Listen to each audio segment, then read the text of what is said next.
इस दुनिया में एनाबेल लबूबू द रोबोट जैसी बहुत सारी हॉरर हंटर श्रापित डॉल मौजूद है, जिनके बारे में इन श्रापित डॉल्स के बारे में कहीं ना कहीं आपने पढ़ा होगा, कहीं ना कहीं इन के किस्से कहानियाँ और वीडियोस वगैरह कहीं ना कहीं आपने देखे ही होंगे। पर गाइज, क्या आपको पता है भारत में भी एक डॉल का खौफ रह चुका है। जी गाइज, 1993 में एक मूवी आती है जिसका नाम होता है खिलौना बना खलनायक। इस मूवी में एक मेन कैरेक्टर होता है जिसका नाम होता है तात्या बिच्छू। तात्या बिच्छू इस मूवी का मेन कैरेक्टर होता है। ये मूवी जो होती है बहुत ज़्यादा हॉरर होती है और इस तात्या बिच्छू का जो रोल होता है इस मूवी में बहुत ज़्यादा अहम होता है। 1900 दशक के प्रत्येक युवा और नौजवान इस तात्या बिच्छू के खौफ को जानते होंगे और इस तात्या बिच्छू का क्या खौफ होता है इस 1900 दशक के लोग से पूछो, ये क्या कैरेक्टर था इस मूवी में इस तात्या बिच्छू का। पर क्या आपको पता है ये तात्या बिच्छू है, इससे रिलेटेड एक रियल कहानी भी मौजूद है। इस रियल कहानी को मैं आपको इस वीडियो में सुनाने वाला हूँ। जी गाइस, मेरा नाम है सबंटा है और आज हम इस वीडियो में आपके साथ तात्या बिच्छू की रियल स्टोरी लेकर आए हैं। ये कहानी पश्चिम बंगाल, जिसे ब्लैक मैजिक का सेंट्रल कहा जाता है, पश्चिम बंगाल में एक रहता है जिसका नाम होता है आदिल। आदिल जो था ना, वो अपने फ्यूचर के बारे में ज़्यादा सोचता नहीं था, क्योंकि उसके जो चाचा थे ना वो एक तांत्रिक थे। इसलिए आदिल भी सोचता था कि वो अपने चाचा से सारी सिद्धियाँ वगैरह मंत्र वगैरह सीख लेगा और वह भी अपने चाचा की तरह एक महान तांत्रिक बनेगा। इसलिए उसका जो शौक था वो हर समय फिल्में वगैरह देखता रहता था, गाने वगैरह सुनना रहता था और खेलता वगैरह रहता था और अपने फ्यूचर के बारे में ज़्यादा सोचता वगैरह नहीं था। जब खिलौना बना खलनायक हिंदी में डब होकर आती है तो आदिल इस मूवी को देखता है। इस मूवी में दिखाया जाता है कि एक तांत्रिक होता है, वो अपनी आत्मा को एक डोल में डाल देता है और उस डोल से अपनी आत्मा को फिर किसी व्यक्ति में डालना चाहता है। धीरे धीरे ये मूवी जो थी वो बहुत ज़्यादा पॉपुलर हुई थी और आदिल भी इस मूवी को देखता है। तो आदिल चूँकि पहले से ही तंत्र विद्या में इंटरेस्ट रखता था, वो भी एक तांत्रिक बनना चाहता था। तो क्या था, जो आदिल था वो भी सोचता कि मैं भी एक महान तांत्रिक बनूंगा और अपनी आत्मा को एक डोल में डालूंगा, फिर एक आदमी में डालूंगा और धीरे धीरे एक दूसरे में ट्रांसफ़र करता रहूँगा। इस प्रकार से वो इस दुनिया में हमेशा के लिए जिंदा रहेगा। जब वह छोटा था तो हमेशा इसी तात्या बिच्छू जो था, ये मूवी का कैरेक्टर मेन कैरेक्टर था, इसी के बारे में सोचता रहता था, हमेशा इसी मूवी के बारे में बातें वगैरह करता रहता था और हमेशा यही सोचता था कि जब भी वो बड़ा होगा वो भी अपनी आत्मा को एक डोल में डाल देगा, उसके बाद अपना जो काम है उस डोल से करवाएगा। और उसके चूँकि उसकी लड़ाई वगैरह भी क्लास में होती रहती थी, इसलिए वो सोचता था कि अपने दोस्तों से भी बदला वगैरह लिया करेगा ये मैजिक करके, आत्मा को डोल में डाल करके, और हमेशा इसी कैरेक्टर के बारे में सोचता रहता था। उसका जो मेन कैरेक्टर ही था वो तात्या बिच्छू बन गया था। जब वो 15 साल का हुआ तो वह अपने चाचा से बोलता था कि उसे तांत्रिक विद्या सिखा, वो तांत्रिक बनना चाहता है। और धीरे धीरे क्या था, चाचा भी उसे थोड़ा बहुत तंत्र विद्या वगैरह सिखाने लगे। उसके जो चाचा से थे ना, वो हमेशा घर पे नहीं रहते थे, हमेशा ज़्यादातर जो थे ना वो घर से बाहर ही रहते थे। हिमाचल, उत्तराखंड ऐसी जगहों पे वो रहा करते थे। जब एक बार उसके चाचा जी घर पर आने वाले, उसके कुछ दिन पहले ही वह अपने पापा के साथ एक सिटी में जाता है। वहाँ एक कार्निवल लगा हुआ होता है जिसमें बहुत सारी डॉल वगैरह रखी होती है। उस वहाँ पर उस कार्निवल में तात्या बिच्छू जो डॉल थी वह भी रखी हुई थी। जो चूँकि जो आदिल का मेन कैरेक्टर था, फेवरेट कैरेक्टर था उसका, वो तात्या बिच्छू ही था और वह डॉल भी उस कार्निवल में मौजूद थी। इसलिए वो अपने पापा से उस डॉल को लेने की जिद करने लगता है। चूँकि आदिल की जो अब उम्र थी ना वो 15 साल की थी, यानी कि डॉल से खेलने की उम्र नहीं रह गई थी। इसलिए जो आदिल के पापा होते हैं ना वो उस डॉल को लेने से मना कर देते। पर आदिल जो था ना उनसे उस डॉल के लिए लड़ता झगड़ता, क्योंकि उसका जो फेवरेट कैरेक्टर ही था जो था वो था तात्या बिच्छू, और उसे तात्या बिच्छू उस कार्निवल में नजर आती जाती है। तो वो उसे लेने के लिए अपने पापा से जिद वगैरह करता है, बहुत ज़्यादा लड़ता वगैरह है। तो उसके पापा जो होते हैं ना, उसका प्राइस उस कार्निवल वाले मालिक जो होता है ओनर, उससे पूछते हैं। ओनर होता है वो उसका प्राइस बताता है, तो उस डॉल का प्राइस ज़्यादा नहीं होता, इसलिए जो उसके आदिल के पापा होते हैं ना उस डॉल को ले लेते हैं। अपना फेवरेट कैरेक्टर और तात्या बिच्छू जो था ना उसे पा करके, उस डॉल को पा करके जो आदिल होता है ना बहुत ज़्यादा खुश हो जाता है। वो अपने घर आता है और हमेशा क्या है ना, अब वो सोचता रहता है कि अब उसके जब चाचा आएंगे तो उनसे सिद्धियाँ वगैरह जो तंत्र विद्याएँ वगैरह है वो सीखेगा और इसमें आत्मा डालेगा और अपने जो दोस्त वगैरह उससे लड़ाई वगैरह होती है उनसे बदला लेगा। तो क्या है, हमेशा वो उस अपनी तात्या बिच्छू से बातें वगैरह करता रहता, हमेशा उसी के साथ खेलता रहता था। उसके जो पापा थे ना उन्हें थोड़ा अजीब लगता कि यार अब उसकी जो उम्र थी ना वो खेलने की नहीं रही थी और फिर भी वो उससे खेलता रहता। उसने अपनी डॉल का नाम भी उसी मूवी की तरह, जो उस मूवी में मेन कैरेक्टर था उसका, जो आदिल का भी मेन कैरेक्टर था तात्या बिच्छू, अपनी जो डॉल वो लेकर के आया था उसने भी अपनी जो उस डोल का नाम रखा था तात्या बिंचू, वो हमेशा उसी डोल के साथ खेलता रहता था। धीरे धीरे समय बीतता गया, उसके चाचा भी अब घर आ चुके थे। उसने अपने चाचा से बताया कि उसे अब सिद्धियाँ सीखनी है और वो भी अपनी जो सिद्धियाँ सीखेगा उसे अपनी इस डोल में डालेगा। तो क्या था, धीरे धीरे उसके चाचा जो ना उसकी डोल देखते हैं, वो एकदम से उस डोल को देखते हैं तो उन्हें भी लगता है अरे ये तो तात्या बिंचू है। तो चूँकि उसका वो मेन कैरेक्टर था ना, वो भी तात्या बिंचू था, और इसलिए वो सोचते हैं कि हो सकता है इसका जो मेन कैरेक्टर है वो तात्या बिंचू, इसने मूवी वगैरह देखी है और ये हमेशा तंत्र विद्या वगैरह सीखता रहता था, इसलिए वो ज़्यादा इस बात को सीरियस नहीं लेते हैं। और अब चाचा कहते हैं कि बेटा वो सिर्फ मूवी का कैरेक्टर था, इसलिए उस मूवी की तरह इसमें आत्मा नहीं डाली जा सकती है। मूवी में और रियल लाइफ में बहुत ज़्यादा अंतर होता है, इस डोल में आत्मा को नहीं डाला जा सकता। यह सुन करके जो आदिल था ना वो बहुत ज़्यादा दुखी हो जाता है और वो सोचता कि उसके जो चाचा है ना वो उसे ये सिद्धियाँ वगैरह नहीं सिखाना चाहते हैं, तांत्रिक वगैरह अच्छा तांत्रिक नहीं बनाना चाहते हैं, और ये जो आत्मा डाली जाती है वो सिद्धि वगैरह नहीं सिखाना चाहते हैं। इसलिए वो क्या था ना, वो काफ़ी ज़्यादा दुखी रहने लगा। अब उसने निर्णय लिया कि अब वो खुद ही ये सारी सिद्धियाँ वगैरह जो है ना वो सीखेगा और इसमें आत्मा वगैरह डालेगा। धीरे धीरे समय बीतता गया और उसके जो चाचा थे ना वो अब घर जा चुके थे। उनका जो रूम था ना वो उन सारे रूम से बिल्कुल अलग था और उसमें ही बहुत सारी तंत्र विद्या से जुड़ी सामान वगैरह रखा था, किताबें वगैरह रखी रहती थी, और उनके रूम में जब भी वो आते थे तभी वो रूम वो खुद आकर के खोलते रहते थे। उनके रूम में कोई जाता वगैरह नहीं था, उनके रूम में वो खुद ताला लगा करके वापस जाते थे, और जब भी आते थे घर वापस तो उसे वो ही खोलते थे उस रूम के, और अपनी सिद्धियाँ वगैरह जो भी उन्हें करना होता है उसी रूम में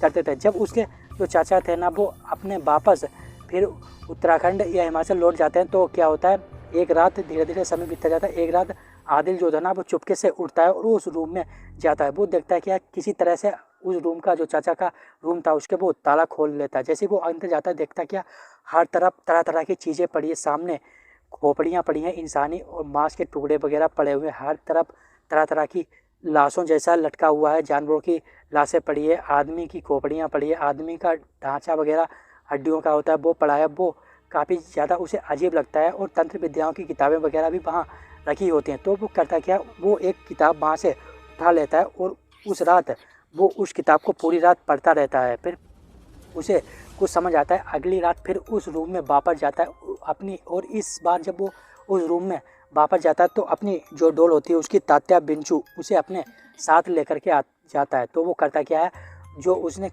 किताब पढ़ी थी उसमें जो भी बताया गया था ट्रांसफ़र वगैरह करने का, आत्मा कैसे ट्रांसफ़र होती है, वो भी सारी सिद्धियाँ वगैरह उस रूम में उसी रात करता है। फिर जब उसकी जो सिद्धियाँ वगैरह हो जाती है पूरी वगैरह हो जाती हैं उसकी सारी सिद्धियाँ, तो वो करता क्या है, अपनी डोल से बात करना चाहता है कि तात्या बिंचू बोलो ना, पर क्या है तात्या बिंचू से कोई भी रिप्लाई वगैरह नहीं आता है। तो वो हार निराश होकर के वापस घर आ जाता है और सो जाता है। अब तो वो था ना वो बहुत ज़्यादा निराश हो चुका था क्योंकि उसने वो सारी क्रियाएँ तंत्र विद्याएँ वगैरह की थी जो उस किताब जो थी उसे मिली थी अपने चाचा के रूम में, उसमें जो लिखा हुआ था कि कैसे आत्मा को ट्रांसफ़र किया जा सकता है। उसने सारी तंत्र विद्या क्रिया वगैरह की थी, उसके बाद भी कोई आत्मा उस डोल में नहीं है। वो उस डोल ने उससे कोई बात वगैरह नहीं की, इसलिए वो अब बहुत ज़्यादा दुखी था। पर उसे थोड़ी उम्मीद थी कि हो सकता है थोड़ा लेट इसमें आत्मा वगैरह ट्रांसफ़र हो, इसलिए वो क्या था हमेशा उस डोल के साथ रहता था। अब उसके साथ और भी ज़्यादा खेलता रहता था, हमेशा और ज़्यादा उसे लगाव जो था ना उस डोल से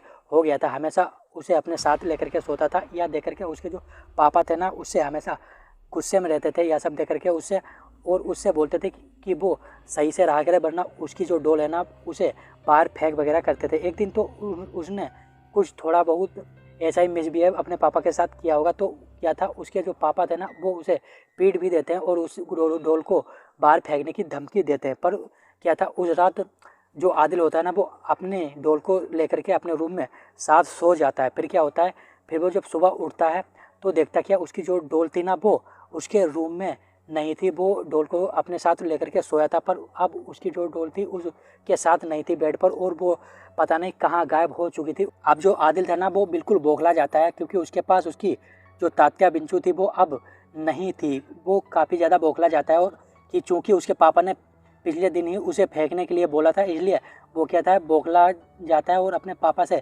जाकर के लड़ता झगड़ता है और अपने घर से भाग जाता है, क्योंकि वो सोचता है कि उसके पापा ने उसकी डोल कहीं ना कहीं फेंकी होगी या कहीं छुपा कर रखी होगी। इसलिए वो सोचता है कि वो अब अपनी मौसी जो उसकी रहती थी उसके शहर से काफ़ी दूर थी, एक गांव था वहाँ रहती थी। वो सोचता है कि अब वो अपनी मौसी के यहाँ जाएगा और अपने घर वापस नहीं आएगा, जिसके कारण जब वो अपने घर नहीं आएगा तो हो सकता है उसके पापा उसे उसकी डोल वापस दे दिए। इसलिए वो जा ही रहा होता है। धीरे धीरे शाम हो जाती है तो वो देखता है क्या, एक रास्ते में पहुंचता है सुनसान जंगल में। तो वहाँ पर उसे एक पेड़ होता है, वहाँ पर उसकी जो तात्या बिच्छू थी वो वहाँ पर मौजूद थी। तो वो देखता कि ओ हो, तो उसके पापा ने यहाँ पर उसकी तात्या बिच्छू फेंकी है।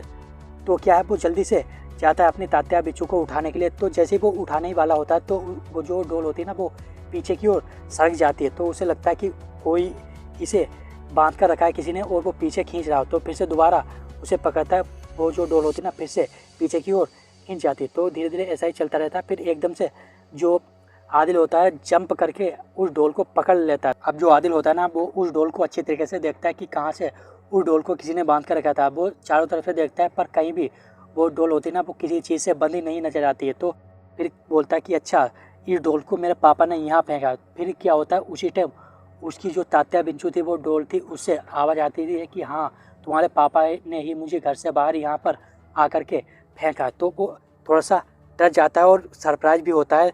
फिर वो बोलता है कि क्या तुम तात्या बिच्छू बोल सकते हो? तो फिर से आवाज़ आती है कि हाँ, मैं बोल सकती हूँ। तो वो काफ़ी ज़्यादा खुश होता है और अब खुशी खुशी अपने घर जाकर के लेकर के ही जा रहा होता है और फिर रास्ते में बात करने की कोशिश करता है, पर इस बार तात्या बिच्छू से कोई जवाब नहीं आता।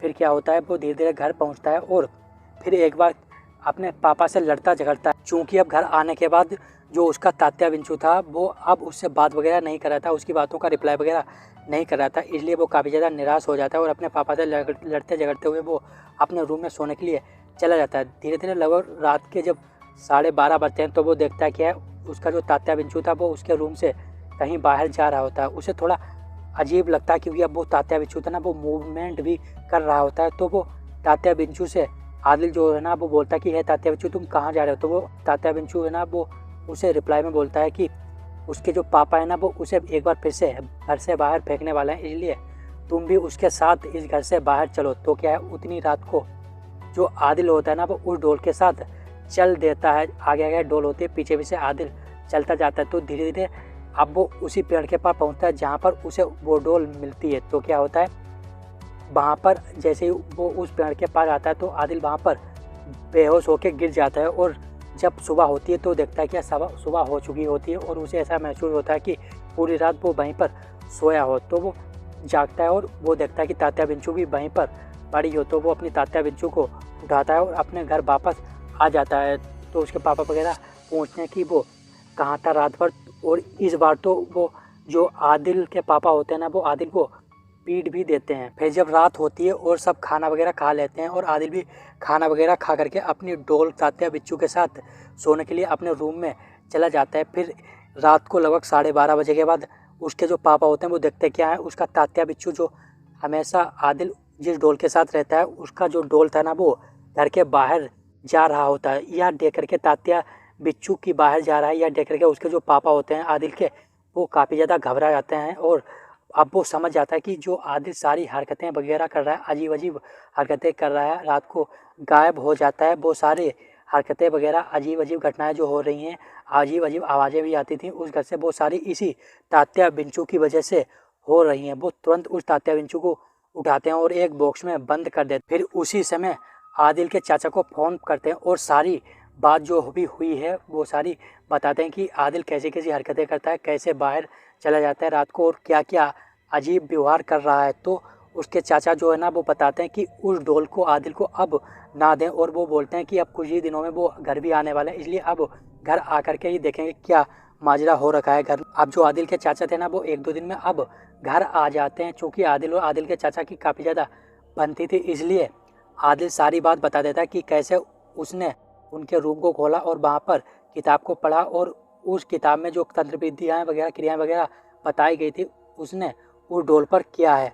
तो वो सारी बात सुन करके आदिल के जो चाचा होते हैं ना उसके पापा से उस डोल को लाने के लिए बोलते हैं। जब आदिल के चाचा उस डोल को देखते हैं तो वो एकदम से डर जाते हैं और वो समझ जाते हैं कि क्योंकि उन्हें अब पता लग चुका होता है कि इस डोल में किसी की आत्मा है। और चूँकि अब वो काफ़ी ज़्यादा डर जाते हैं तांत्रिक होने के बावजूद भी, क्योंकि वो अब समझ चुके होते हैं कि इसमें किसी इस दुनिया के इंसान की आत्मा वगैरह नहीं है, इसमें किसी अन्य दुनिया के एक बहुत ही भयंकर और शक्तिशाली शैतान की आत्मा है। और वो शैतान जो है ना इस तात्या बिंचू से निकल करके अब आदिल के शरीर में आना चाहता है।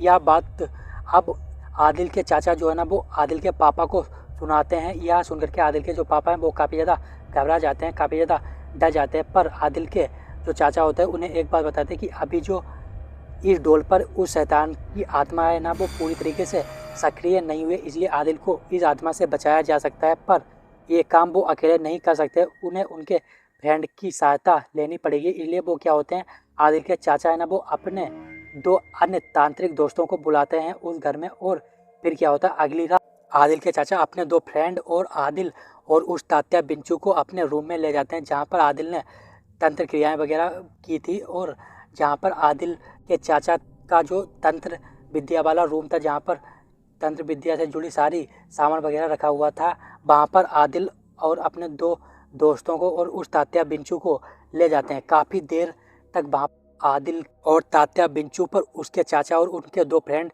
काफ़ी ज़्यादा मंत्रोपचार वगैरह करते हैं, तंत्र विद्या वगैरह करते हैं। फिर अचानक से एकदम से जो आदिल होता है ना बहुत तेज़ी से चिल्लाने लगता है, ज़ोरों ज़ोरों से चिल्लाने लगता है। और उसके शरीर में ऐसा मालूम पड़ रहा होता है, हर तरफ उसके शरीर में किसी के हाथों के निशान पड़ रहे होते हैं। ऐसा मालूम चल रहा था कोई उसके शरीर से निकल करके बाहर आना चाह रहा हो। पर वो शैतान जो था ना वो इतना ज़्यादा शक्तिशाली था कि आदिल के चाचा और उनके जो 2 फ्रेंड थे उनकी शक्तियाँ कम पड़ जा रही थी। इसलिए क्या था, अब जो आदिल के चाचा होते हैं वो अपने दोनों फ्रेंड के साथ अपनी पूरी शक्तियाँ लगा देते हैं, जो भी अभी तक उन्होंने तंत्र विद्या वगैरह सीखी होती हैं, सारी क्रियाएँ वगैरह लगा देते हैं। बड़ी कड़ी मशक्क़त के बाद जो आदिल के चाचा होते हैं ना वो उस तात्या बिंचू और आदिल के शरीर से उस आत्मा को निकालने में सफल होते हैं। जब कड़ी मशक्क़त के बाद आदिल और तात्या बिंचू से वो शैतानी आत्मा निकल जाती है, फिर आदिल के चाचा आदिल को बताते हैं कि बेटा ये कभी भी दोबारा मत करना, और जो भी तुमने क्रियाएँ की है वो अच्छी बात है कि वो पूरी तरीके से नहीं कर पाई है, कुछ ना कुछ आपने गलती की होगी, इसकी वजह से ये जो शैतान था ना वो इस तात्या बिंचू में पूरी तरीके से सक्रिय नहीं हो पाया है। वरना अगर ये सक्रिय हो जाता तो इस दुनिया का सबसे शैतान एक डोल बन जाता तात्या बिंचू, और काफ़ी तबाही मचाता और तुम्हें भी किसी को भी जिंदा नहीं छोड़ता। अगर तात्या बिंचू में पूरी तरीके से आत्मा सक्रिय हो जाती तो लबूबू द रोवर्ड और एनाबेल डोल से भी ज़्यादा खतरनाक ये गुड़िया हो जाती। तो गाइस ये थी तात्या बिंचू की रियल स्टोरी। आपको कैसी लगी नीचे कमेंट बॉक्स में जाकर ज़रूर बताएं। अगर वीडियो अच्छा लगा तो वीडियो को एक लाइक कर दें, अगर चैनल पर नए तो चैनल को सब्सक्राइब कर दें, साथ ही बेल आइकन भी दबा दें ताकि आपको और भी ऐसी horror fact haunted stories video वगैरह मिलते हैं। बाकी मिलते हैं आपसे नेक्स्ट वीडियो में, तब के लिए जय हिंद, वंदे मातरम, टाटा, बाय बाय।